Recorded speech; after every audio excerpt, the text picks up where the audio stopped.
ಇವರಿಗೆ ಹಿಂದಿನ ನಮ್ಮ ಸರ್ಕಾರದ ಆಯವ್ಯಯಲ್ಲಿ ಇಂಟಿಗ್ರೇಟೆಡ್ ಟೌನ್ಶಿಪ್ಗೆ 294 ಎಕರೆ ಜಾಗವನ್ನ ಇಡಬೇಕು ಅಂತಂದ್ಬಿಟ್ಟು ನನ್ನ ಜಿಲ್ಲೆಯ ಉಸ್ತುವಾರಿ ಮಂತ್ರಿಗಳು ಒತ್ತಾಯ ಮಾಡ್ತಾರೆ. ಅವಾಗ KADBಗೆ ಕೊಡುವಂತ ಜಾಗನ ನಾವು ಇಂಟಿಗ್ರೇಟೆಡ್ ಟೌನ್ಶಿಪ್ಗೆ 294 ಎಕರೆ ಜಾಗವನ್ನ ಇಡ್ತೀವಿ. ಆ ಇಂಟಿಗ್ರೇಟೆಡ್ ಟೌನ್ಶಿಪ್ ಯೋಜನೆಯನ್ನ ಯಾವ ಕಾಲ ಮಿತಿಯಲ್ಲಿ ನೀವು ಚಾಲನೆ ಮಾಡ್ತೀರಾ ಅನ್ನುವಂಥದ್ದು ಪ್ರಶ್ನೆ ಆಗಿರುತ್ತೆ.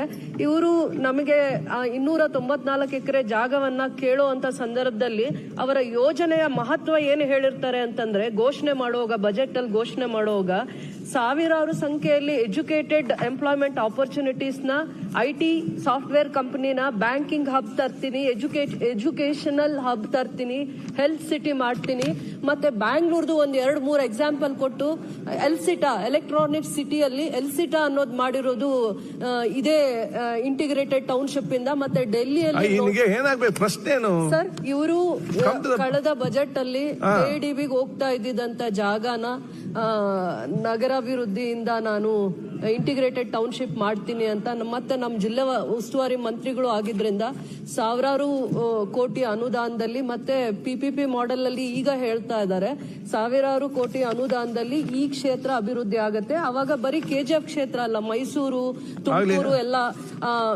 ಮಾಡಿರ್ತಾರೆ. ಈಗ ತುಮಕೂರು ಯಾವ ರೀತಿ ಅಭಿವೃದ್ಧಿ ಆಗತ್ತೆ ಅಂತ ಅಂದ್ಬಿಟ್ಟು ಇಲ್ಲಿ ಈ ಬಜೆಟ್ ಅಲ್ಲಿ ಚರ್ಚೆ ಮಾಡಿ. ಇಲ್ಲಿ ನಿಮ್ಮ ಪ್ರಶ್ನೆ ಏನು ಕೇಳಿ. ಈಗ ಪ್ರಶ್ನೆ ಯಾವ ಕಾಲಮಿತಿಯಲ್ಲಿ ನೀವು ಇಂಟಿಗ್ರೇಟೆಡ್ ಟೌನ್ಶಿಪ್ ಅನ್ನ ಅಭಿವೃದ್ಧಿ ಮಾಡ್ತೀನಿ ಅಂತ ನೀವು ಮಾತು ಕೊಟ್ಟಿದ್ದೀರಾ ಕ್ಷೇತ್ರದ ಜನತೆಗೆ? ಅವರು ಕೂಡ ಅದನ್ನ ನಿರೀಕ್ಷೆಯಲ್ಲಿದ್ದಾರೆ. ನನ್ನನ್ನು ಪದೇ ಪದೇ ಪ್ರಶ್ನೆ ಮಾಡ್ತಾ ಇದ್ದಾರೆ.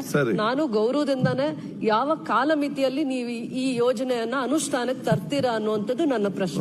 ಮಾನ್ಯ ಸಭಾಧ್ಯಕ್ಷರೇ, 2024-25 ಸಾಲಿನ ಆಯವ್ಯಯದಲ್ಲಿ ನಾವು ಸುಮಾರು ನಗರಗಳಲ್ಲಿ ಇಂಟಿಗ್ರೇಟೆಡ್ ಟೌನ್ಶಿಪ್ ಮಾಡಬೇಕು ಅಂತೇಳಿ ನಾವು ಪ್ರಾಜೆಕ್ಟ್ ಅನ್ನ ಮಾಡ್ತಾ ಇದೀವಿ ಸಭಾಧ್ಯಕ್ಷ. ಬೆಂಗಳೂರು, ಕಲಬುರಗಿ, KGF, ತುಮಕೂರು, ಈ ತರ ಸುಮಾರು 6-7 ಜಾಗಗಳಲ್ಲಿ ನಾವು ಇಂಟಿಗ್ರೇಟೆಡ್ ಟೌನ್ಶಿಪ್ ಮಾಡಬೇಕು ಅಂತ ಹೇಳಿ ನಾವು ಯೋಜನೆಯನ್ನ ಮಾನ್ಯ ಮುಖ್ಯಮಂತ್ರಿಗಳ ಅಧ್ಯಕ್ಷತೆಯಲ್ಲಿ ನಾವು